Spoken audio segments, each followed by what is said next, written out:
And welcome to Biodent, जिधर आपको NEET biology के एनिमेटेड वीडियोस मिलते हैं। सो टुडे हम वन शॉट देखने वाले हैं chapter cell cycle and cell division का। नीट 2027 जो दे रहे हैं उनके लिए इंपॉर्टेंट है एंड 28 वालों के लिए भी, मतलब 11 12 दोनों बच्चे देख सकते हो। 1 घंटे में पूरा का पूरा चैप्टर फिनिश हो जाएगा। This going to be a rapid graphical revision, okay. और वन शॉट वीडियो, हर एक लाइन एक्सप्लेन की है डिटेल में, ऐसा कुछ फास्ट फॉरवर्ड वीडियो नहीं है, okay. So this is a weightage. अगर टोटल देखा जाए तो 42 45 के अराउंड क्वेश्चंस लास्ट 10 साल में पूछे हैं। सो इन शॉर्ट अगर आप देखोगे तो कितना 4, ओके। सो हर ईयर 4 क्वेश्चंस पूछते हैं। 4 क्वेश्चंस यानी आपके नीट के कितने marks, 16 marks. So 16 marks are like from this chapter, okay. So इस चैप्टर से आपको 16 मार्क्स आने वाले हैं। सो प्लीज गिव थोड़ा importance to this chapter because 16 marks definitely आते हैं, इंपॉर्टेंट चैप्टर है। So let's start the first line of your NCERT. Are you aware that all living all organisms even the largest just like this elephant start their life from a single cell.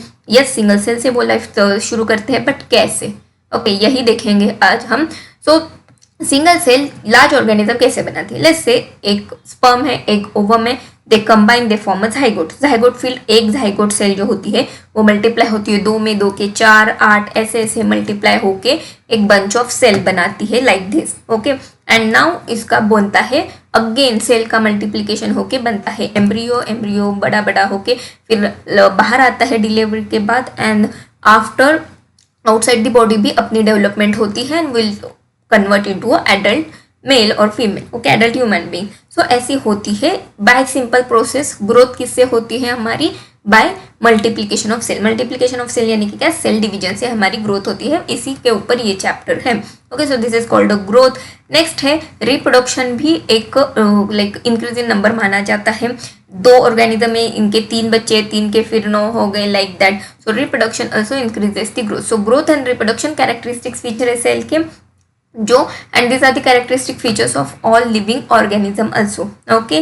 Now एक जो से ये जो multiplication है वो कैसे होता है? By cell division, okay. Cell division में 2 टर्म इंपॉर्टेंट है। सो जो सेल डिवाइड होती है इसको बोलते हैं हम पेरेंट सेल, एंड जो ये 2 सेल फॉर्म होती है ना, इसको बोलते हैं हम डॉटर सेल। सिंपल सी आपको पता होगी। So all cell reproduce by dividing into 2 cells. एक सेल पेरेंट सेल डिवाइड होती है into 2 daughter cells, okay. Now अभी ये जो डॉटर सेल है ये चुपचाप नहीं बैठती, ये भी आगे जाके डिवाइड होती है और ज्यादा बनाती है और बहुत सारे सेल बनाती है। इसको ही बोलते हैं हम सेल मल्टीप्लिकेशन। देखो अभी एक सेल से 2 सेल बन गए, अभी ये जो नया बना है वो फिर रिप्रोडक्शन करेगा, 4 बनाएगा, फिर 4 से कितने बन गए? 8 बन गए। सो ऐसे 1 से 8 बन गए। सो ऐसे रिप्रोडक्शन होता ही रहता है, समझ में? So in other words, a cycle of a growth and cell division produce like single cell to form a structure of millions of cell का एक structure बना सकता है because of multiplication.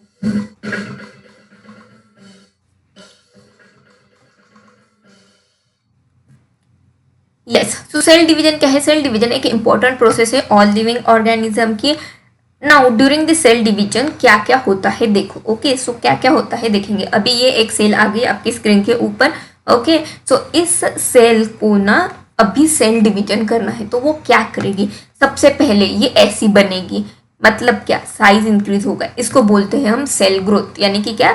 सेल का साइटोप्लाज्म इंक्रीज होता है, okay. Nucleus थोड़ा बहुत वैसा ही रहेगा बट साइटोप्लाज्म इंक्रीज होता है, इसको बोलते हैं हम सेल ग्रोथ। दूसरा एक प्रोसेस होता है, कुछ तो आएगा अभी स्क्रीन पे देखो, ओके। तो व्हाट इज इट? जो पहले का डीएनए था, ओके, वैसे ही सेम डीएनए आ गए। जो 4 लाइंस का डीएनए था वैसे ही सेम 4 और आ गए, ओके। सो इसको बोलते हैं डीएनए रेप्लिकेशन। मतलब जो डीएनए पहले था उसका और एक रेप्लिका बनता है, it is called DNA replication. तो ये दोनों प्रोसेस होते हैं सेल डिवीजन के पहले। मतलब क्या? प्रिपरेशन, सेल डिवीजन को प्रिपेयर करता है ये 2 process, simple, cell growth and cell replication. So all this processes takes place in coordinated manner. कैसे होता है देखो, पहले तो ये क्या हो गई?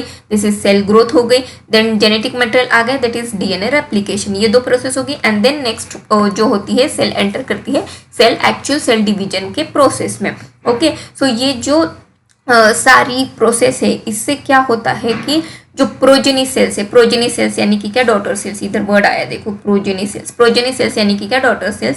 सो ये क्यों रेप्लिकेशन होता है? क्योंकि इक्वली डिवाइड होना चाहिए जेनेटिक मटेरियल। अभी इधर 8 हुआ ना, तो ये 4 में इक्वली डिवाइड होने के लिए ये होती है, सारी प्रोसेस होती है। ओके, मतलब डबल करना फिर इक्वली डिवाइड करना वैसे। सो सेल साइकिल, इस 3 प्रोसेस को ही क्या बोलते हैं? Cell cycle. तीनों को मिला के बोलते हैं सेल साइकिल। तो इसकी डेफिनेशन नीचे है, आप पढ़ लो पॉज करके। The sequence of events by which cell duplicates its genome then synthesizes other constituent of the cell. Duplicated its genome यानी कि कौन सी प्रोसेस? डीएनए रेप्लिकेशन वाली। Synthesizes other constituent of the cell यानी कि क्या? सेल ग्रोथ वाली process. And eventually divide into 2 daughter cells यानी कि क्या? Cell division. तो ये तीनों प्रोसेस को ही अलग नाम देके डेफिनेशन बनाई है, सिंपल। ओके, सो अल्दो ये जो सेल ग्रोथ है वो कंटिन्यूस प्रोसेस होता है, मतलब सेल क्या डिवाइड हो रही है, नॉर्मल भी बैठी है, डिवाइड नहीं भी हो रही है, फिर भी सेल ग्रोथ होती रहती है, मतलब सेल छोटी हो तो बड़ी होती रहती है। It is a continuous life long process होती है। बट जो डीएनए रेप्लिकेशन है, 1 का 2 डीएनए रेप्लिका बनाते हैं ना डीएनए, वो एक स्पेसिफिक स्टेज में ही होता है। कौन सी स्टेज में? आगे चल के हम देखेंगे। डीएनए रेप्लिकेशन एक ही स्टेज में होता है, वो लाइफ लॉन्ग नहीं होता, but cell growth life long होती है। ओके, नाउ रेप्लिकेटेड जो डीएनए है वो डॉटर सेल्स में एक कॉम्प्लेक्स सीरीज के दौरान, इसको ही हम सेल डिवीजन बोलते हैं, इस सीरीज के दौरान 2 डॉटर सेल में डिवाइड होता है। एंड ये जो सारी प्रोसेसेस है वो खुद जीन सी, जो सेल का जीन है जो डिवाइड हो रहा है, वही कंट्रोल करता है। समझ में आ गया? So this is cell. Now duration देखेंगे। अभी ये जो सेल साइकिल है वो उसका ड्यूरेशन जो है, मतलब एक सेल पैदा होने के बाद वो बड़ी होती है, फिर डिवाइड होती है, 2 सेल में कन्वर्ट होती है। इस पूरी की पूरी जो सेल साइकिल है इसका ड्यूरेशन कितना है? सो ये ड्यूरेशन जो है हर एक सेल का सेल टू सेल वैरी करता है, ऑर्गेनिज्म टू ऑर्गेनिज्म वैरी करता है। इसके 2 एग्जाम्पल है। हमारी जो बॉडी का मतलब टिपिकल ह्यूमन सेल जो है वो 24 आवर्स में डिवाइड होता है, मतलब पैदा होने के बाद 24 आवर्स रहता है ना, लास्ट 24 आवर्स में डिवाइड होता है। ओके, दूसरा ई सेल है। ई सेल तो 90 मिनट में ही डिवाइड होके दूसरा सेल बनाता है। ओके, नाउ सेल साइकिल के अभी तक हमने ये 3 फेजेस देख लिए, cell growth, DNA replication and cell division. But इसको ना थोड़ा साइंटिफिक नाम देने की जरूरत है। इसके साइंटिफिक नाम है interphase and M phase. Okay, so interphase में आते हैं ये दोनों एंड एम फेज में आती है actual cell division. We will see it. Okay, detail में देखेंगे। So cell cycle is divided into 2 basic phases, interphase and M phase. अभी एम फेज क्या है? M phase starts for mitosis. Mitosis यानी कि क्या? Cell division. सो M से ही, mitosis से ही एम आता है, माइटोसिस फेज भी बोलते हैं इसको। Now we will see the interphase. Okay, so interphase क्या है? 2 एम फेज के बीच का फेज है। ओके, सो ये साइकिल चलती रहती है। पता है कैसी होती है? देखो, पहले इंटरफेज आती है, देन एम फेज आती है, फिर 2 सेल डिवाइड होती है, फिर वो इंटरफेज में एंटर करती है, फिर वो एम फेज में एंटर करती है, फिर वो इंटरफेज में। बेसिकली ये लाइन अगर ऐसा भी बोलोगे तो M phase is between 2 interphase और interphase is between 2 M phase, ऐसे ऐसे भी चलेगा, because it's ultimately it's a cycle. Okay, समझ में आ गया? First point. Second point, interphase का टाइम ड्यूरेशन बहुत ज़्यादा होता है। अगर मान लो 24 आवर्स का सेल का टाइम है, ओके, सो उसमें से 23 आवर्स की सिर्फ इंटरफेस ही रहती है। ओके, एंड लास्ट के 1 आवर में क्या होती है? M phase. जो एक्चुअल सेल डिवीजन होता है वो लास्ट के 1 आवर में होता है। सो टोटल टाइम देखा जाए तो 95% टाइम जो है वो इंटरफेस का ही होता है।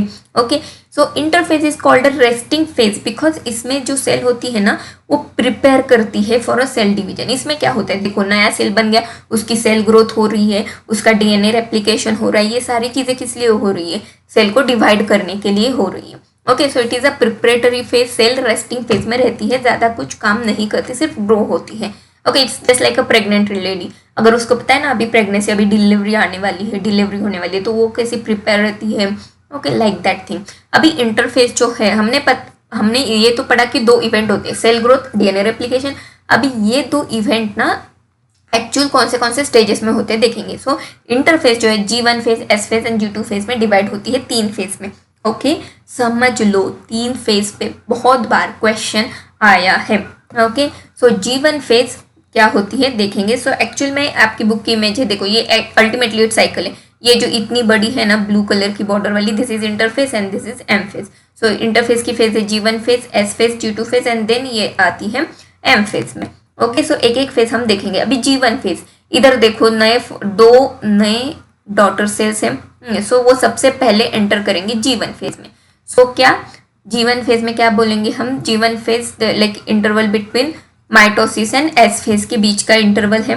Okay, so newly form daughter cells enter into G1 phase. अभी मुझे बताओ, ये नए नए बच्चे हैं डॉटर सेल्स। ओके, सो इसमें क्या होगा, नए नए बच्चे, सेल क्या रहेगी, छोटी रहेगी। इसको पहले क्या होना है, इसको पहले ग्रो होना है। ओके, सो सेल ग्रोथ जो कंटिन्यूअसली सेल ग्रो होती है in a G1 phase, cell growth किधर होती है, G1 फेज में खाली पीली सेल की ग्रोथ होगी एंड सेल मेटाबॉलिकली एक्टिव बनेगी। मतलब वो जो कोई भी मेटाबॉलिकली एक्टिव यानी कि क्या, उसको जो काम के लिए पैदा किया है, इट्स नॉट नेसेसरी कि वो सेल डिवीजन के लिए पैदा किया हो, उसका कोई भी काम हो सकता है, जैसे आरबीसी का ये काम, डब्ल्यूबीसी का ये काम, वैसे वैसे। ओके, हर एक सेल के काम रहते हैं। सो वो जो काम के लिए उसको पैदा किया है वो काम करती है, यानी कि क्या, सेल मेटाबॉलिकली एक्टिव बन जाती है एंड सेल ग्रोथ भी हो जाती है इसमें G1 फेज में। Simple. Okay, G1 phase simple है। अभी नेक्स्ट फेज है एस फेज, उसमें क्या होता है, S stands for synthesis. Synthesis यानी इधर डीएनए का सिंथेसिस होता है। डीएनए का सिंथेसिस यानी कि क्या, वो डीएनए का रेप्लिकेशन, जो बताया था ना 4 के और 4 आगे थे देखो डीएनए। सो वैसे डीएनए का रेप्लिकेशन जो है वो इस फेज में होता है। This is the main event. और एक इवेंट भी होता है, this is a centriole. Okay, so ये सेंट्रियोल है। और एक सेंट्रियोल भी बन जाता है, सेंट्रियोल का रेप्लिकेशन भी होता है। ओके, सेंट्रियोल भी डुप्लीकेट होता है इस एस फेज में, DNA replication and centriole replication. और एक इम्पॉर्टेंट चीज इधर होती है जिसके ऊपर बहुत बार क्वेश्चन आया है, बिकॉज ये थोड़ा कंफ्यूजिंग है। ओके, हमने ये ना सेल जो चैप्टर है उसमें देख लिया कि डीएनए क्या होता है और क्रोमोसोम क्या होता है, पहले तो समझ लो। ओके, सो डीएनए यानी कि क्या, आपका जेनेटिक मटेरियल ऐसे थ्रेड लाइक फॉर्म में आपके सेल के न्यूक्लियस में पड़ा है। ओके, थ्रेड, ये कितना लंबा थ्रेड होता है जनरली पता है, आपके बॉडी में 2 मीटर लंबा थ्रेड होता है ये। ओके, अभी जब सेल डिवीजन के दौरान क्या होता है, ये थ्रेड ना, ये थ्रेड को तो डिवाइड नहीं कर सकते। ओके, सो ये सेल डिवीजन के दौरान क्या होता है, ये ऐसा एक्स शेप स्ट्रक्चर बनाता है। ओके, जिसको हम बोलते हैं क्रोमोसोम। समझ में आ गया, ये देखो ये ऐसा स्ट्रक्चर बनाता है, इधर भी देख रहे हो ऐसा स्ट्रक्चर बनाते हैं, इसको बोलते हैं क्रोमोसोम। सो टोटल 2 मीटर के 46 क्रोमोसोम बनाते हैं हम। समझ में आ गया। ओके, अभी एस फेज में इन्होंने बोला है कि डीएनए तो डबल होगा। ओके, यस, डीएनए डबल होगा। पहले 2C अगर डीएनए था तो इधर क्या होगा, 4C डबल होगा। हमने भी पढ़ा है, हमने भी डीएनए 4 और एक्स्ट्रा लाए थे, 4 मतलब ऐसे ही लाए थे।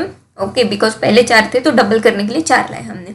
सो 2C का 4C डीएनए डबल होता है, बट क्रोमोसोम अगर देखोगे तो 2N का 2N ही रहता है, मतलब क्या, हैप्लॉइड का हैप्लॉइड ही रहता है। अभी ये क्या सीन है, ये देखो क्रोमोसोम का कैसा है पता है, ये जो है ना इसको बोलते हैं सेंट्रोमियर।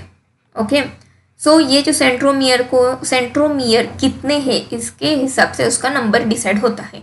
ओके, सो अगर ये देखो और ये देखो, दोनों में एक एक ही सेंट्रियोल है, तो इसको क्या बोलते हैं हम, हैप्लॉइड वगैरह ही, diploid. Okay, so same number के सेंट्रियोल 2N ही बोलेंगे इसको। समझ में आ गया। क्रोमोसोम का साइज अलग हो सकता है, छोटा बड़ा हो सकता है, बट हम क्रोमोसोम किससे, सेंट्रियोल्स, ये जो सेंट्रोमियर है इसे डिसाइड करते हैं। दैट्स वाई हम क्रोमोसोम नंबर सेम रहता है। ओके, आपको नहीं पूछेंगे कि हाई रहता है, बट आपको ये मतलब हायर टॉपिक है, बट आपको ये याद रखना है, डीएनए जो थ्रेड वाला होता है वो डबल होता है, बट क्रोमोसोम नंबर वैसा का वैसा ही रहता है। बहुत बार क्वेश्चन आते हैं। ओके, समझ में आ गया। सो यही है, during this phase the amount of DNA per cell doubles. If the initial amount of DNA is denoted by 2C, then it increases to 4C. Okay, however there is no increase in chromosome number if the diploid like 2N number of chromosome at G1 phase, then even after S phase the number of chromosome remains the same.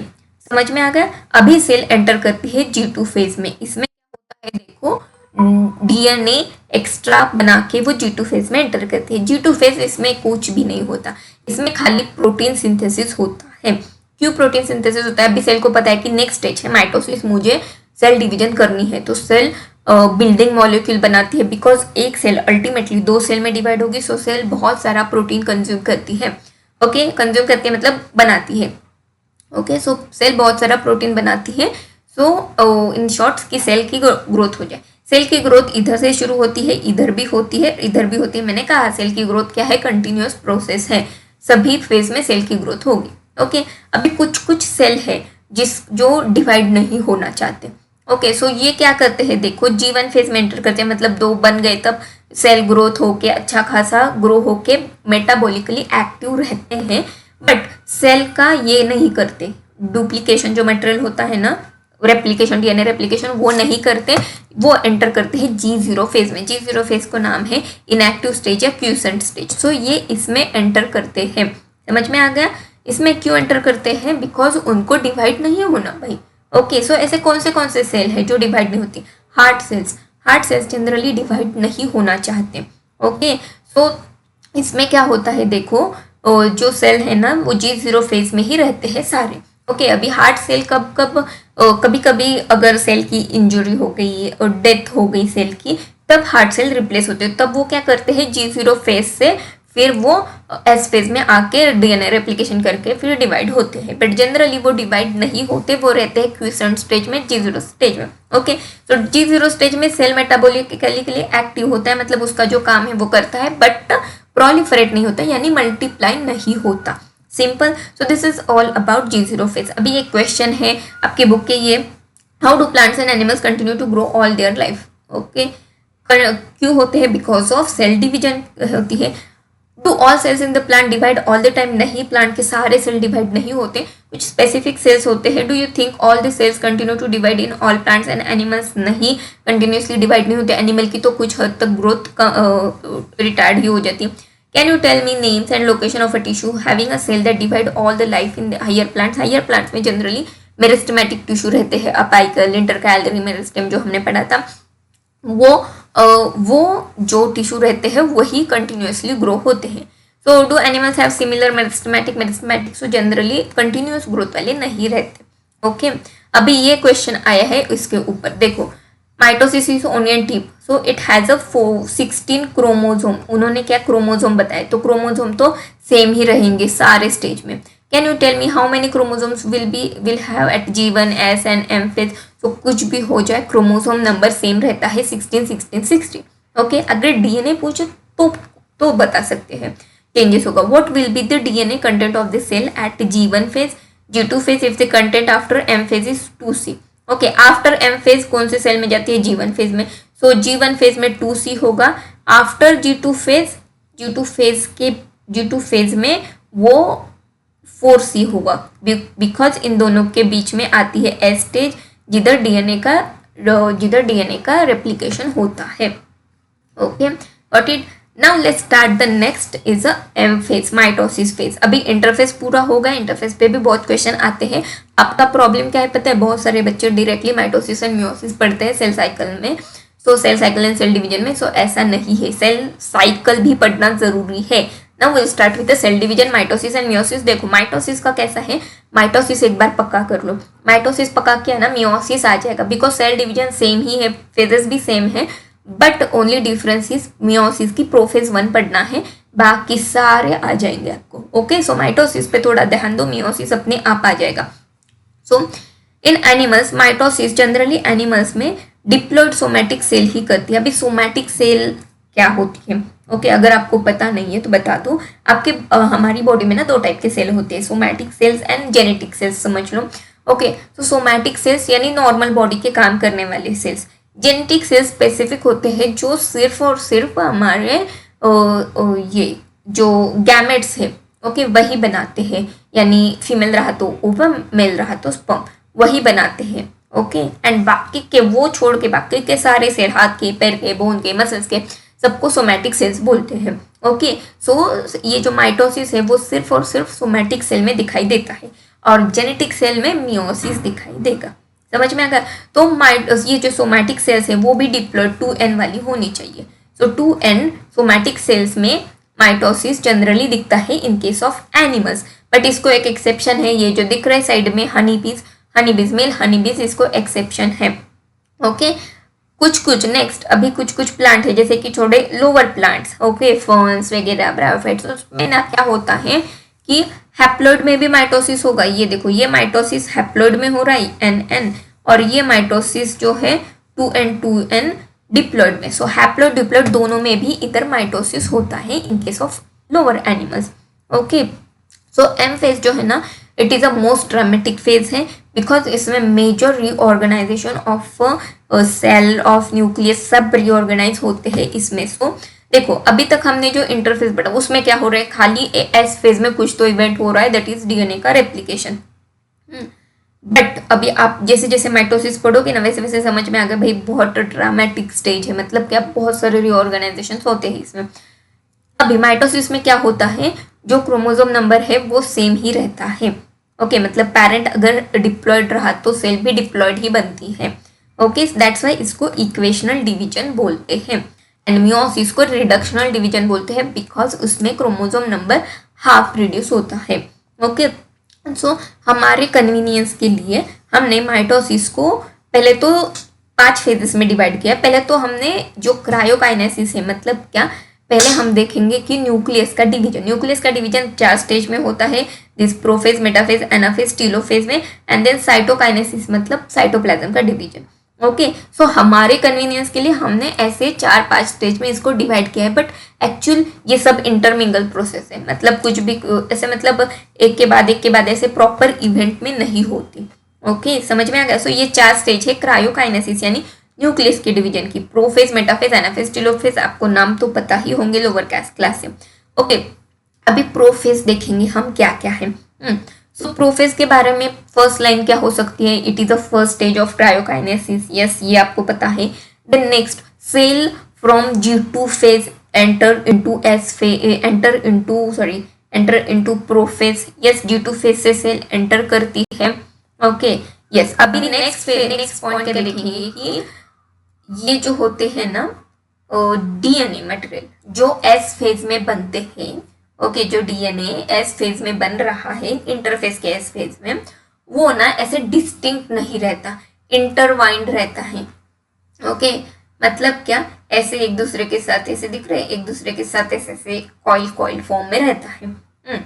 अभी हमारा cell का main M क्या है, nucleus को divide करना। अभी nucleus divide करना कैसे करोगे, उसके अंदर जेनेटिक मटेरियल है उसको डिवाइड करना है, 2 मीटर लंबा जेनेटिक मटेरियल है उसको डिवाइड करना है। आप कैसे करोगी, सेल कैसे करोगी, आप ही समझ लो। आपको मैंने अगर 2 मीटर लंबा वायर दे दिया, ओके, और बोला कि इसको कट करो, इक्वली डिवाइड करो, तो आपको भी प्रॉब्लम आ जाएगी कि 1 मीटर मेजर करो, कट करो। ओके सो सेल तो कितनी छोटी है वो कैसे करेगी, पॉइंट है ना। सेल यू इतनी माइक्रोन वाली सेल वो कैसे 2 मीटर लंबा डीएनए सेपरेट करेगी।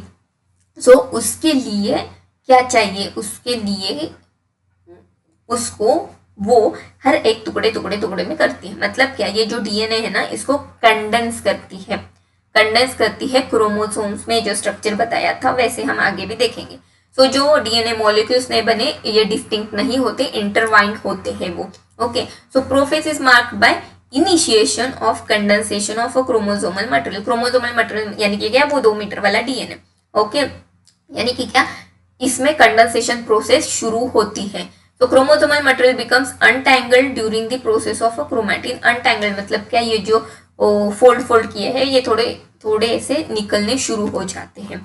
ओके कंडेंसेशन प्रोसेस शुरू होती है, क्रोमोसोमल मटेरियल कंडेंस होके ऐसा कॉम्पैक्ट, ऐसा देखो ऐसा क्रोमोसोम, कॉम्पैक्ट क्रोमोसोम बनाते हैं। यू कैन ट्राई, अब कैसे भी कर सकते हो क्रोमोसोम का स्ट्रक्चर, ऐसे भी दिखा सकते हो, मतलब या ये कंस्ट्रिक्शन वाला, नहीं तो आप ऐसा भी दिखा सकते हो क्रोमोसोम का structure.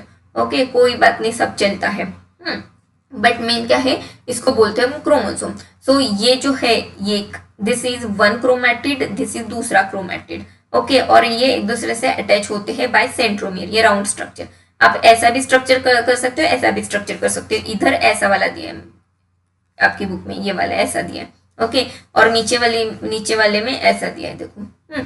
So chromosome material condenses to form a compact mitotic chromosomes. Material condense chromosomes में। क्रोमोसोम्स कैसे बने होते हैं, 2 क्रोमैटिड से बने होते हैं which is joined together by centromere. वो राउंड स्ट्रक्चर को सेंट्रोमियर बोलते हैं। ओके नाउ ये जो सेंट्रोजोम होता है ये centriole. Okay so don't confuse with centromere and centrosome. Centrosome यानी कि क्या, ये जो सेल ऑर्गेनली होती है जो सेल डिवीजन में हेल्प करती है, जो साइटोप्लाज्म में होती है।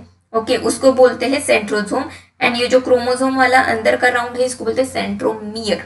ओके अगर आपको प्रॉब्लम है तो एक जगह पे लिख लो किधर तो, but don't confuse with centrosome and centromere. So इसमें क्या होता है देखो, सेंट्रोजोम जो एस फेज में बना है वो अभी अपोजिट पोल में चला जाता है, move towards the opposite pole prophase में। नाउ क्या होता है देखो, अभी ये जो सेंट्रोजोम ही है वो क्या करता है, डुप्लीकेशन होता है, अपोजिट पोल पे चला जाता है। Now each centrosome radiates a small microtubules called asters. देखो अभी ये सेंट्रोजोम है, ओके समझ लो, मैं इधर निकालती हूँ, ओके इधर निकालती हूँ ब्लू कलर का, ओके सो ये सेंट्रोजोम है। तो ये क्या करता है पता है, ये ना ऐसे एक ट्यूब्यूल्स माइक्रोट्यूब्यूल्स देता है बाहर की साइड पे, इसको बोलेंगे हम एस्टर्स, ओके एस्टर्स। एंड ये एस्टर्स और एक माइक्रोट्यूब्यूल देता है और एक फाइबर बनाता है जो हर एक क्रोमोसोम को ऐसे अटैच करता है, इसको बोलेंगे हम स्पिंडल फाइबर। ओके सो ये एस्टर्स, स्पिंडल फाइबर इधर रहा, ओके सो ये एस्टर्स एंड स्पिंडल फाइबर दोनों को मिला के बोलते हैं माइटोटिक एपरेटस, दोनों फाइबर को मिला के। ओके स्पिंडल फाइबर का काम क्या है हम आगे चल के देखेंगे, बट ये क्या है, सेंट्रोजोम या सेंट्रिओल जो है वो दो फाइबर करता है, माइक्रोट्यूब्यूल्स वाले एस्टर्स बाहर की साइड पे, इनर की साइड पे स्पिंडल फाइबर्स, दोनों को मिला के बोलते हैं माइटोटिक एपरेटस। ओके नाउ आप इसका येलो कलर का ये जो सेल एनवलप देखोगे ये पूरा का पूरा डिजेनरेट होता है, डिसइंटीग्रेट होता है, कुछ भी बोल सकते हो। तो सेल एनवेलप डिसइंटीग्रेट होता है, जो ऑर्गेनेलिज है like Golgi complex, endoplasmic reticulum, cell के अंदर का न्यूक्लियोलस भी डिसअपियर होता है। ओके चले जाते हैं थोड़ी देर के लिए, बाद में फिर से आ जाते हैं एक स्टेज में, हम बताएंगे। ओके समझ में आ गया? So this is all about prophase. Now this is a revision of prophase, I am not going to read it, you have to pause the video and read करो, जो हमने पढ़ा है वही इधर दिया है, सो पॉज करके एक बार रीड कर लेना, आइडिया सब क्लियर हो जाएंगे आपके। तो इसमें क्या होता है देखो, पहले ऐसा मटेरियल था जो ऐसा एक्स शेप स्ट्रक्चर बनाता है, यानी जेनेटिक मटेरियल डीएनए का बनता है क्रोमोसोम। अभी मेटाफेज में क्या क्या होते हैं इवेंट्स देखो, metaphase is also very important, prophase की जैसी ही होती है, मतलब प्रोफेज से ही इंपॉर्टेंट होती है। ओके सो इसमें क्या होता है देखो, जो प्रोफेज में एनवेलप, न्यूक्लियर एनवेलप टूटने वाला था ना, वो पूरा का पूरा टूट जाता है मेटाफेज में, complete disintegration of nuclear envelope. अभी जरा सोचो, अगर न्यूक्लियर एनवेलप जो जेनेटिक मटेरियल जो हमारे क्रोमोसोम बन रहे हैं उसको बांध के जो रखता था वो अभी पूरा टूट गया, तो क्या होगा, जो जेनेटिक मटेरियल है, जो सारे डीएनए नहीं बोल सकते, क्रोमोसोम है, वो अभी साइटोप्लाज्म के अंदर स्प्रेड हो जाएंगे, सो वही होगा। Okay so disintegration of envelope marks the start of a second phase, that is hence chromosome spread into the cytoplasm, जो सारे क्रोमोसोम है वो साइटोप्लाज्म में स्प्रेड हो जाएंगे। सो ये फर्स्ट इवेंट होगा। जो क्रोमोसोम का कंडेंसेशन, जो इनिशिएशन हुआ था प्रोफेज में, वो इधर कंप्लीट होता है, सो कंप्लीट क्रोमोसोम बनते हैं। You can C morphology of chromosome in metaphase. Okay so it is very important. अगर आपको क्वेश्चन आता है कि कौन से स्टेज में आपको क्रोमोसोम बहुत अच्छे दिखते हैं, so this is metaphase. Metaphase में आपको क्रोमोसोम बहुत अच्छे दिखते हैं। Okay got it? Second point समझ में आ गया, कंडेंसेशन कंप्लीट होता है, दैट्स व्हाई मॉर्फोलॉजी अपने को अच्छी दिखती है। सो मॉर्फोलॉजी कैसी है हमने मेटाफेज प्रोफेज में भी पढ़ लिया, 2 क्रोमैटिड्स होते हैं सेंट्रोमियर से अटैच, बीच के स्ट्रक्चर से अटैच। ओके अभी आप अगर देखोगे कि ये सेंट्रोमियर है, ओके कंस्ट्रक्शन, इसके ऊपर 2 डिस्क शेप स्ट्रक्चर है, ये व्हाइट डिस्क दिख रही है, ओके सो इसको बोलेंगे हम काइनेटोकोर। सेंट्रोमियर के ऊपर जो व्हाइट डिस्क होती है उसको बोलते हैं काइनेटोकोर। अभी ये जो सेंट्रियोल से स्पिंडल फाइबर्स आते हैं ना, वो ये काइनेटोकोर को अटैच होते हैं। समझ में आ गया? सिंपल। काइनेटोकोर का क्या काम है? Site of attachment of spindle fibre. Okay got it? अभी काइनेटोकोर का क्यों इंपॉर्टेंस लिया है? बिकॉज ना ये मेटाफेज में सेकेंड इवेंट एक बहुत ही खतरनाक इवेंट होता है। इसमें ये जो स्पिंडल फाइबर्स है ना काइनेटोकोर से अटैच होते हैं एंड ये थोड़ा सा खींच के, ओके मतलब सारे स्पिंडल फाइबर खींच के, मतलब एक्सटेंड होके या रिलैक्स होके, वो क्या करती है, कॉन्ट्रैक्ट होके या एक्सटेंड होके, वो क्या करती है पता है, सारे जो क्रोमोसोम है ना उसको एक लाइन पे, इक्वेटर पे अलाइन करता है। ओके कौन? ये स्पिंडल फाइबर। ओके समझ लो, स्पिंडल फाइबर इसको ये लाइन पे अलाइन करता है एंड इस लाइन को बोलते हैं इक्वेटर, इसको मेटाफेजिक प्लेट भी बोलते हैं। This is a important event in a metaphase. अभी कैसे अलाइन करता है देखो, स्पिंडल फाइबर, ये वाला spindle fibre from one centriole attach to kinetochore of one chromatid, समझ में आ गया, and spindle fibre from opposite centriole attach to kinetochore of sister chromatid, समझ में आ गया। सो ये एक क्रोमैटिड मतलब दूसरे पोल का स्पिंडल फाइबर, वो जो अपना क्रोमोसोम है उसके उसके एक क्रोमैटिड का काइनेटोकोर से अटैच होता है। ओके उसमें दो क्रोमैटिड काइनेटोकोर रहते हैं हर एक क्रोमैटिड को, समझ में आ गया। सो और दूसरे सेट का दूसरे से अटैच होता है, यही बताना है इसमें, समझ में आएगा। सो this is all about metaphase. Metaphase में क्या होता है, स्पिंडल फाइबर एक दूसरे से स्पिंडल फाइबर काइनेटोकोर से अटैच होते हैं, उसको एक लाइन पे अलाइन करते हैं एंड उससे पहले क्या होता है, मॉर्फोलॉजी कंप्लीट होता है, अच्छी खासी दिखती है एंड उससे पहले क्या होगा, जो क्रोमोसोम है वो साइटोप्लाज्म में चले जाएंगे, समझ में गया। So this is revision, you have to pause the video and just tell first, ये पॉज करो, इधर 3 पॉइंट्स है इसमें, देन नेक्स्ट पॉइंट इधर पॉज करो और देखो,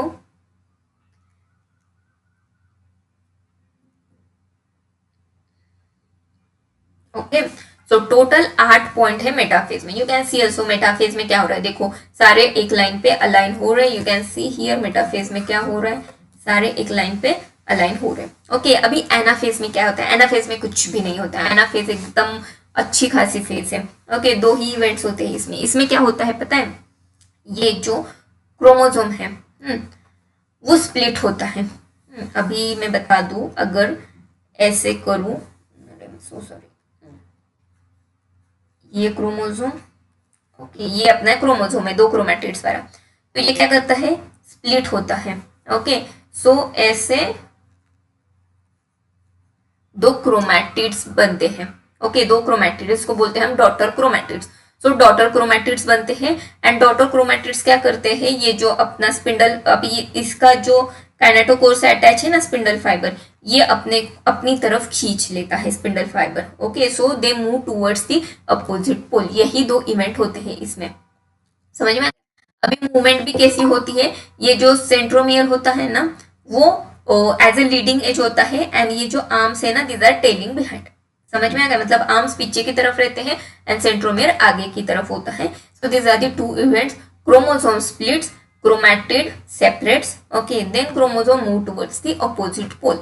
ओके अभी क्या एनाफेज में अपोजिट पोल पे चले जाएंगे। So this is revision of anaphase. Pause करो और देखो एनाफेज में क्या होता है, क्रोमोसोम के टुकड़े होते हैं और वो अपोजिट पोल पे चले जाते हैं। ओके अभी टीलोफेज में क्या होगा, टीलोफेज थोड़ा थोड़ा प्रोफेज की उल्टी फेज है, समझ लो।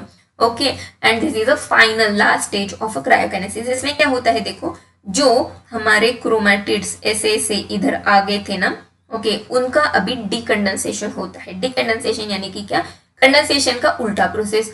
कंडेंसेशन मतलब डीएनए जो थ्रेड लाइक था उससे हमने क्रोमोसोम बनाया, अभी क्रोमोसोम से फिर से डीएनए बनने की प्रोसेस। ओके इसको बोलते हैं डिकंडेंसेशन, मतलब ये जो कॉम्पैक्टली बने थे ना क्रोमोसोम वो सेपरेट होके अपना क्या बनाते हैं, डीएनए बनाते हैं। सो हर एक क्रोमोसोम की जो इंडिविजुअलिटी होती है वो लॉस्ट होती है, वो सब एक मिला के एक लॉन्ग थ्रेड बनाते हैं डीएनए का। Okay and now chromosomes no longer seen each and it convert into chromatids and these chromatids are collected at a pole. Okay अभी देन पोल पे जो क्रोमैटिन है वो बनते हैं, उधर ही क्रोमोसोम गए हैं ना हमारे daughter chromosomes.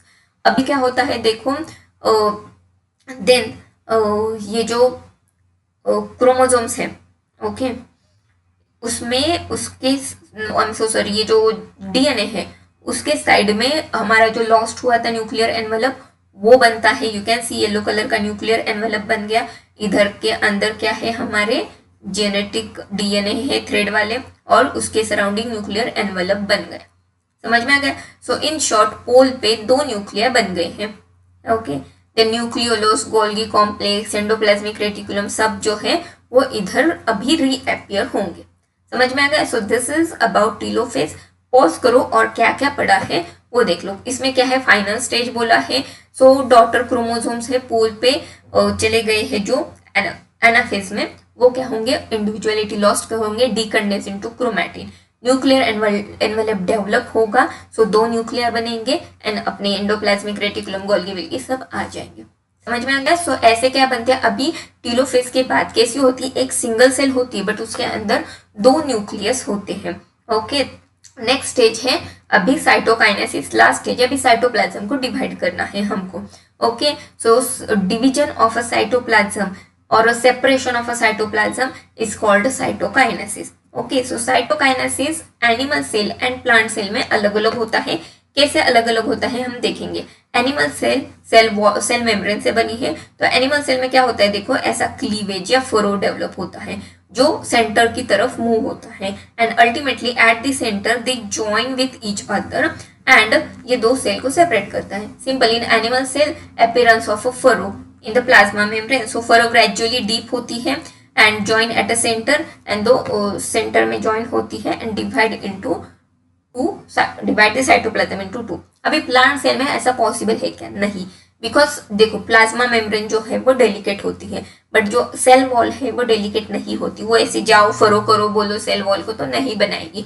Okay, so that's why इसमें डिफरेंट मैकेनिज्म होता है बिकॉज सेल वॉल इज इन एक्सटेंसिबल, मतलब क्या फ्लेक्सिबल वेक्सिबल नहीं होती। सो इसमें क्या होता है, देखो एक लैटरल वॉल बनती है, इसको सेल प्लेट बोलते हैं। ओके, एंड ये वॉल ये सॉरी एक सेंटर में ना वॉल बनती है, इसको सेल प्लेट बोलते हैं। ये वॉल लैटरल वॉल की तरफ एक्सटेंड होती है एंड मीट दिस, ये जो लैटरल वॉल है इसकी इससे मीट होती है।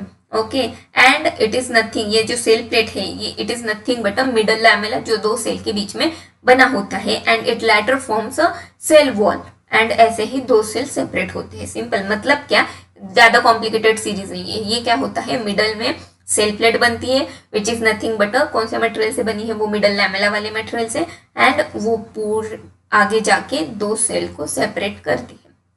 सिंपल, सेल वॉल बना के सेपरेट करती है। ओके, सो दिस इज, ये क्या होती है अपने साइटोकाइनेसिस।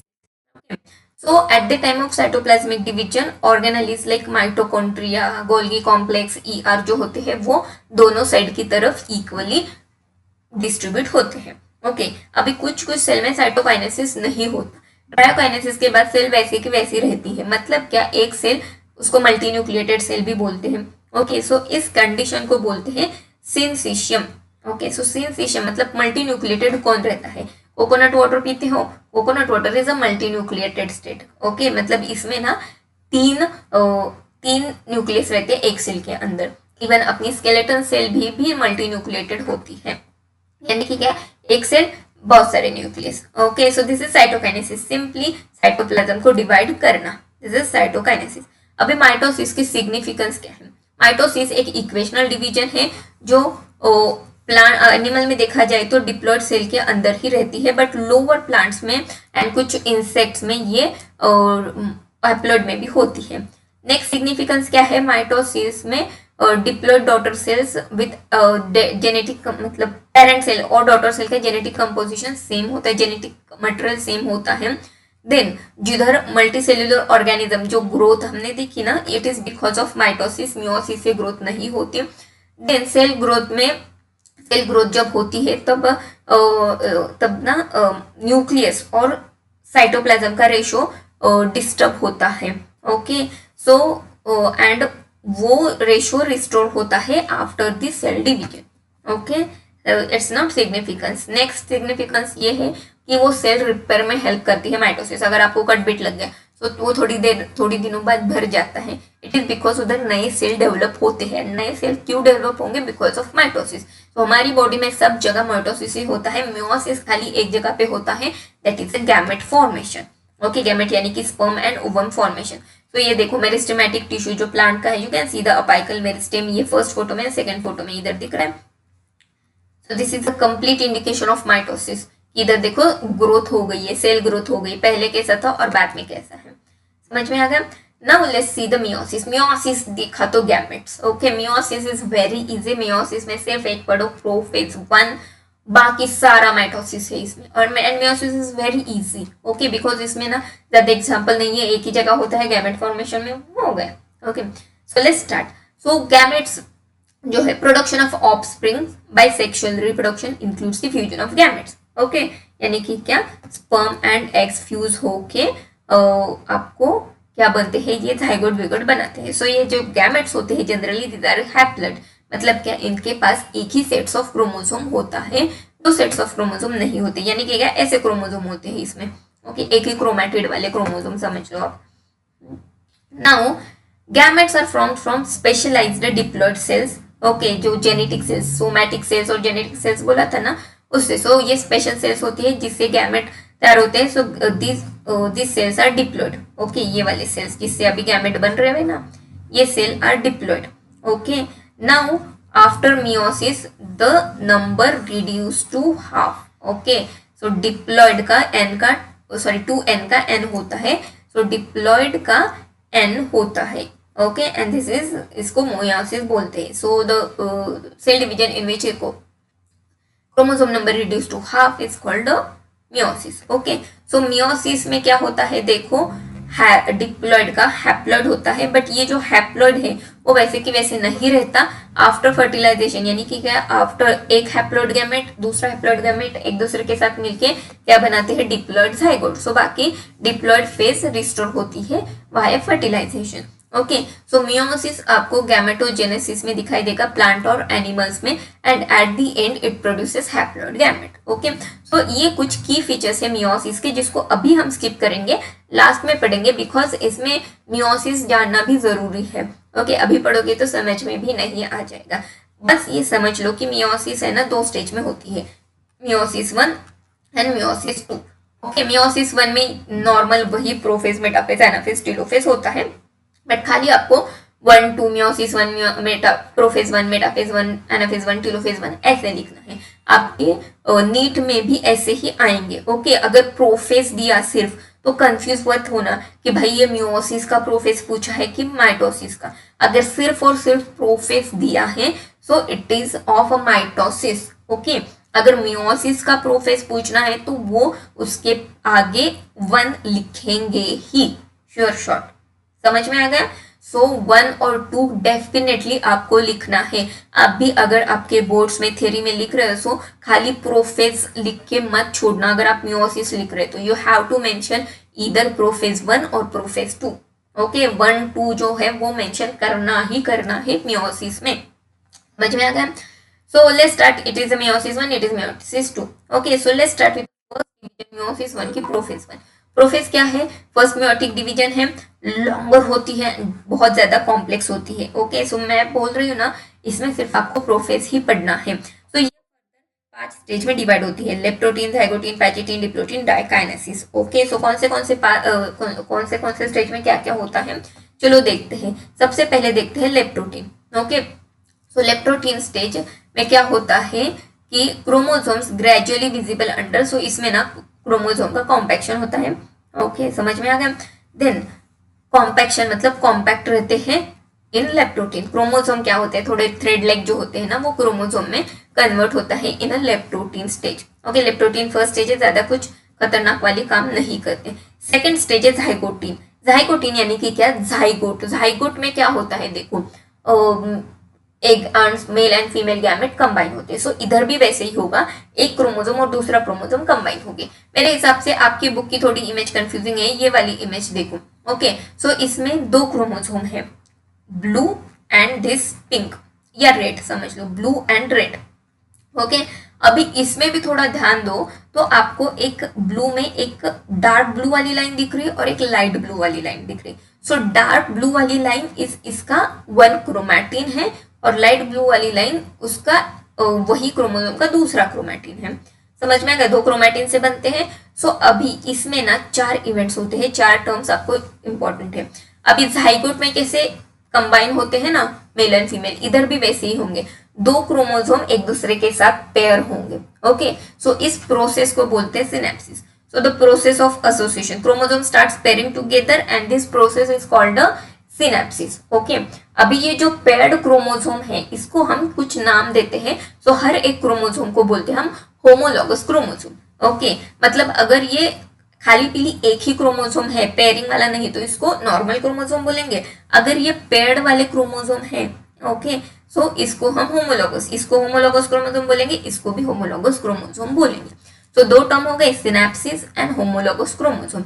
ओके, अभी ये जो है ना, ये दो क्रोमोसोम एक दूसरे से अटैच होते हैं बाय एक कॉम्प्लेक्स स्ट्रक्चर। ओके, जो इधर दिख रहा है थोड़ा सा पिंक, लाइट पिंक कलर का स्ट्रक्चर देखो। सो उस कॉम्प्लेक्स स्ट्रक्चर को बोलते हैं सिनेप्टोनीमल कॉम्प्लेक्स। ओके, ये क्या करता है, ये जो मतलब ये दोनों को अटैच करता है। Okay, got it, synaptonemal complex. Third term, अभी इन सभी को मिला के हम बोलते हैं बाइवैलेंट, मतलब ये सभी दो होमोलॉगस क्रोमोसोम, इसको बोलते हैं बाइवैलेंट या टेट्रेड। बाइवैलेंट, बाय मतलब दो, बाइवैलेंट यानी कि क्या, दो होमोलॉगस क्रोमोसोम का नाम है, या टेट्रेड, टेट्रेड यानी कि क्या, टेट्रा मीन्स चार, यानी कि क्या, चार क्रोमैटिड। ओके, क्रोमैटिड का डी और टेट्रा का चार। ओके, दैट्स व्हाई इसको बोलते हैं टेट्रेड। ओके, टेट्रेड क्रोमैटिड, चार क्रोमैटिड यानी टेट्रेड, या दो होमोलॉगस क्रोमोसोम यानी बाइवैलेंट। तो ये जो पूरा स्ट्रक्चर है इसको बाइवैलेंट या टेट्रेड बोलते हैं। ओके, समझ में आ गया, बट ये आपको नेक्स्ट स्टेज में दिखता है। तो ये जो फर्स्ट दो स्टेज है, लेप्टोटीन एंड ज़ाइगोटीन, ये थोड़े शॉर्ट लिव्ड होते हैं। अभी पैचुटीन, पैचुटीन में क्या होता है, पैचेस डेवलप होते हैं एक दूसरे के ऊपर, इसमें एक क्रॉसिंग ओवर होता है। अभी हम देखेंगे, सबसे पहले हम देखेंगे कि ये जो टेट्रेड बना है वो अच्छा विजिबल होता है इस स्टेज में, पैचुटीन में। Okay, it become distinct and clearly appear. Okay, got it. अभी इसमें क्या होता है, एक रिकॉम्बिनेशन नोड्यूल बनता है। ओके, मतलब अभी ये देखो, ये एक होमोलॉगस क्रोमोसोम है, बता दूं। ओके, अभी इसके ऊपर ना ऐसा एक नोड्यूल बनता है।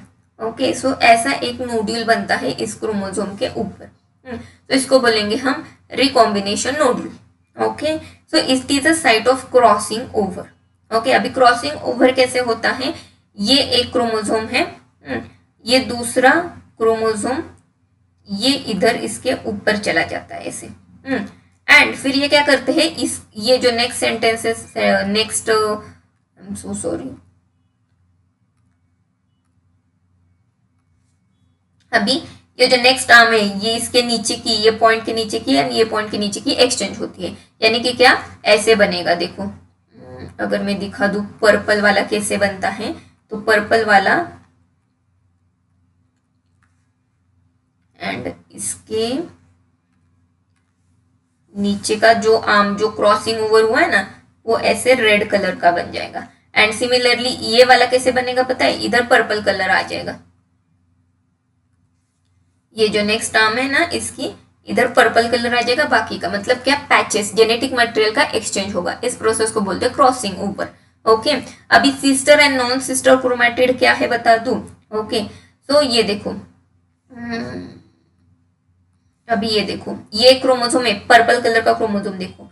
सो ये एक इसका क्रोमैटिड है, ये दूसरा क्रोमैटिड है। ओके, सो ये दोनों क्या हो गए, एक दूसरे के सिस्टर, बिकॉज एक ही क्रोमोसोम के अंदर है ना वो, तो वो एक दूसरे के सिस्टर क्रोमैटिड्स हो गए, सिस्टर्स। ओके, बट अगर आप इसको ये दूसरे वाले होमोलॉगस क्रोमोसोम से कंपेयर कर रहे हैं, तो these are non sister chromatids. Okay, so non sister chromatids. Okay, समझ में आ गया, मतलब होमोलॉगस दो अलग अलग क्रोमोसोम के क्रोमैटिड्स। ओके, सो क्रॉसिंग ओवर किसमें होता है, ये क्रोमैटिड्स एंड ये नॉन सिस्टर है ना, मतलब एक क्रोमोसोम का क्रोमैटिड और दूसरे क्रोमोसोम का क्रोमैटिड में क्या होता है, क्रॉसिंग ओवर। सबसे पहले क्या होता है, ये जो टेट्रेड स्ट्रक्चर है क्लियरली विजिबल होता है। दूसरा पॉइंट, एक नोड्यूल बनता है, रिकॉम्बिनेशन नोड्यूल बोलते हैं। It is a site of crossing over. Okay, what is crossing over, exchange of a genetic material between two homologous chromosome. Okay, so ये प्रोसेस होती है, एक एंजाइम मेडिएट करता है जिसका नाम है रिकॉम्बिनेज। वो जो होता है वो रिकॉम्बिनेशन करता है ना, सो ये क्रॉसिंग ओवर से क्या होगा, रिकॉम्बिनेशन डेवलप होगा। ओके, बिकॉज ये मटेरियल एक्सचेंज हो रहा है ना, जेनेटिक मटेरियल। ओके, सो पैचिटीन के बाद ये जो रिकॉम्बिनेशन है कंप्लीट होता है, बट ये जो क्रोमोसोम है वो एक दूसरे के साथ लिंक रहते हैं। ओके, सो सेपरेट नहीं होते, एक दूसरे के साथ लिंक ही रहते हैं। ओके, नेक्स्ट क्या होता है, अभी डिप्लोटीन में ये जो सिनेप्टोनिमल कॉम्प्लेक्स था ना इधर वाला, ओके, सो ये डिसॉल्व होता है। सो अभी डिसॉल्व होने के कारण क्या होते हैं, जो ये रिकॉम्बिनेशन वाले होमोलॉगस क्रोमोसोम है ना, ये एक दूसरे के साथ सेपरेट होना शुरू करते हैं। ओके, बट एक पॉइंट जिधर क्रॉसिंग ओवर हुआ, ये वाला पॉइंट, इधर वो वैसे ही एक दूसरे के साथ अटैच रहते हैं एंड ये एक शेप स्ट्रक्चर को बोलते हैं हम काइस्मेटा। ओके, ये एक शेप के स्ट्रक्चर को बोलते हैं काइस्मेटा। उधर वो वैसे के वैसे रहते हैं। अभी जो oocytes है वर्टिब्रेट्स के, इसमें जो oocytes है ना, वो उसकी फेवरेट स्टेज है ये डिप्लोटिन। बहुत बहुत सालों तक, मंथ तक ये जो oocytes है वो डिप्लोटिन स्टेज में ही रहते हैं। डिप्लोटिन मतलब प्रोफेज 1 की मियोसिस 1 की, प्रोफेज 1 की डिप्लोटिन में रहते हैं। ओके, सो ये एक इम्पॉर्टेंट पॉइंट है, इसके ऊपर क्वेश्चन आया है। Okay, now diakinesis. डाइकाइनेसिस में एक ही फेज होती है, दैट इज टर्मिनलाइजेशन ऑफ काइस्मेटा। काइस्मेटा यानी जो एक शेप पॉइंट इधर होता है ना, वो टर्मिनेट होता है, तो क्रोमोसोम क्या होते हैं, थोड़े थोड़े सेपरेट होना शुरू करते हैं। सो डाइकाइनेसिस लास्ट स्टेज होती है अपनी प्रोफेज की, देन सेपरेट होना शुरू हो जाते हैं, देन क्रोमोसोम जो है वो फुल्ली कंडेंस हो जाता है। So meiotic spindles is assemble to prepare homologous chromosome for separation, यानी कि क्या, अभी इधर जो है वो टर्मिनलाइजेशन हो गया, सो इधर अपने जो सेंट्रियोल के स्पिंडल फाइबर्स है ना, वो इसको अटैच होते हैं एंड वो सेपरेट करना शुरू करते हैं। ये मियोटिक स्पिंडल इसको सेपरेट करना शुरू करते हैं। देन न्यूक्लियर एनवेलप डिसअपियर होता है because it is a prophase ना, और देन न्यूक्लियोलस भी डिसअपियर होता है, सारे ऑर्गेनेल्स भी डिसअपियर होंगे एंड सेल जाएंगे मेटाफेज में, मेटाफेज 1 में। समझ में आ गया? अभी क्या हो गई, प्रोफेज खत्म हो गई, प्रोफेज के 5 स्टेज खत्म हो गए and diakinesis is the last stage. उसके बाद जाएगी सेल मेटाफेज में। मेटाफेज में वही सारे सेम इवेंट्स होते हैं, सेम हमने जो प्रोफेज में पढ़ा वही होगा। इसमें न्यूक्लियर एनवेलप पूरा डिसइंटीग्रेट होगा, सो जो जेनेटिक मटेरियल है वो डायरेक्टली साइटोप्लाज्म के अंदर चला जाएगा। ओके, एंड स्पिंडल फाइबर्स क्या करेंगे, काइनेटोकोर को अटैच होंगे, वो ये वाला सीन, एंड वो मेटाफेज प्लेट पे अलाइन होंगे, इक्वेटर प्लेट पे अलाइन होंगे। बट इसमें जो जेनेटिक मटेरियल है, ओके, वो क्या होता है पता है अभी, होमोलॉगस क्रोमोसोम या बाइवेलेंट। समझ में आ गया?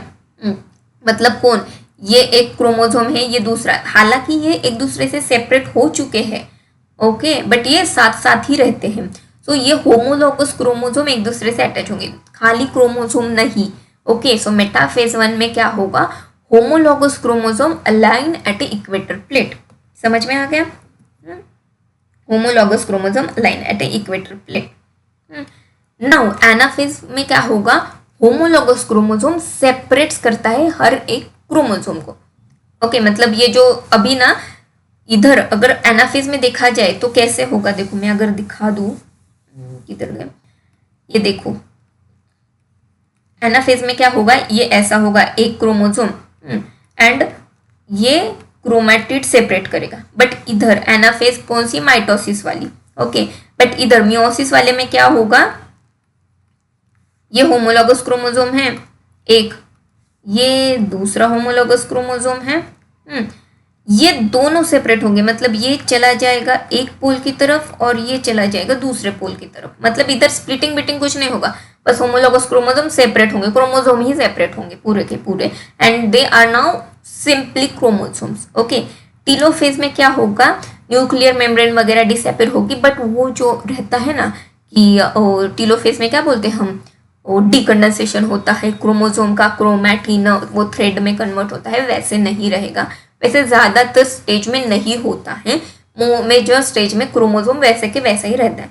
सो जो क्रोमोसोम होता है ना, उसको हम डायड बोलते हैं, अभी डायड। ओके, मतलब वो सिंगल क्रोमोसोम ही रहता है ना, समझ में आ गया, ऐसे वाला एक्स शेप वाला chromosome. But it, so this is about telophase 1। अभी टीलोफेज के बाद क्या होता है देखो, although in many cases chromosome do not undergo dispersion, dispersion मतलब वो, okay, do not reach to the extremely extended state of interface nucleus, मतलब क्या, जो पूरी थ्रेड वाली जो स्टेज है उसमें नहीं जाते, वो वैसे के वैसे रहते हैं। नाउ आफ्टर द साइटोकाइनेसिस, जो सेल है, ओके, टीलोफेज के बाद साइटोकाइनेसिस होके जो सेल है, ओके, वो एक फेज में रहती है, इसको बोलते हैं इंटरकाइनेसिस। इंटरकाइनेसिस क्या है, दो मियोटिक डिवीजन के बीच की फेज। ओके, इंटरकाइनेसिस में डीएनए रेप्लिकेशन विप्लिकेशन कुछ नहीं होता। Okay, and interkinesis short lived होती है, उसके बाद प्रोफेज 2 में जाएगी। प्रोफेज 2 सिंपल है। ओके, प्रोफेज 2 क्या है, सिंपल है। अभी मियोसिस 2 इज आफ्टर साइटोकाइनेसिस के बाद मियोसिस 2 होती है। क्रोमोसोम फुल्ली इलोंगेटेड रहेंगे इसमें। एंड मियोसिस 2 जो है वो श्योर शॉर्ट माइटोसिस वाली है। ओके, तो इसमें क्या होता है, देखो प्रोफेज में वही, अब जो माइटोसिस का प्रोफेज है वो सेम लिख सकते हो। इसमें न्यूक्लियर मेम्ब्रेन वगैरह डिसअपीयर होते हैं, क्रोमोसोम थोड़े से कॉम्पैक्ट हो जाते हैं। नेक्स्ट मेटाफेज में क्या होते हैं, अभी क्रोमोसोम अलाइन होंगे। ओके, मेटाफेज 1 में क्या होगा, होमोलॉगस क्रोमोसोम अलाइन होते हैं, इधर एक ही क्रोमोसोम अलाइन होगा। समझ में आ गया? ओके, मेटाफेज स्प्लिट पे इधर स्प्लिटिंग कैसे होता है, नाउ क्रोमैटिड का स्प्लिटिंग होता है। इधर नॉर्मल क्रोमोसोम का एक ही क्रोमैटिड जो मेटाफेज में होता था वैसे ही इसका स्प्लिटिंग होता है। एंड टीलोफेज में क्या होते हैं, दो जो है नाउ टीलोफेज में जो क्रोमैटिड्स बने हैं ना उधर जाके दोनों पोल पे, ओके, वो जाके बनते हैं। So this are of haploid. समझ में आ गया? ओके, सो ऐसे 4 हैप्लॉइड सेल बनती है। ओके, मियोसिस 2 से, मियोसिस से। समझ में आ गया? So meiosis and with the telophase 2 in which 2 groups of chromosome once again get enclosed by the nuclear envelope. Cytokinesis follows, resulting in the formation of tetrad of a cell, that is 4 haploid daughter cells बनते हैं। Okay, meiosis का significance क्या है अगर देखा जाए तो ये स्पेसीज का कंजर्वेशन करता है, मतलब ये जनरेशन बढ़ाता है ना, सेक्सुअल रिप्रोडक्शन में करता है। सेकेंड, ये it will produce the variation important for the evolution, अपने इवोल्यूशन के लिए इंपॉर्टेंट है, ये करता है। समझ में आएगा? सो this is significance of meiosis, ज़्यादा सिग्निफिकेंस नहीं है। अभी ये जो की फीचर्स हमने होल्ड करे थे उसको समझ लो। मियोसिस 2 सिक्वेशनल डिवीजन है न्यूक्लियर एंड सेल डिवीजन की, मियोसिस 1 एंड मियोसिस 2, बट एक ही बार इसमें डीएनए रेप्लिकेशन होता है। Okay, then meiosis 1 is initiated by parental chromosome replicated to produce sister chromatids in S phase. Okay, S phase के बाद meiosis 1 होती है, then interkinesis होती है, then meiosis 2 होती है। Okay, DNA replication एक बार ही होता है S phase में। Okay, समझ लिया?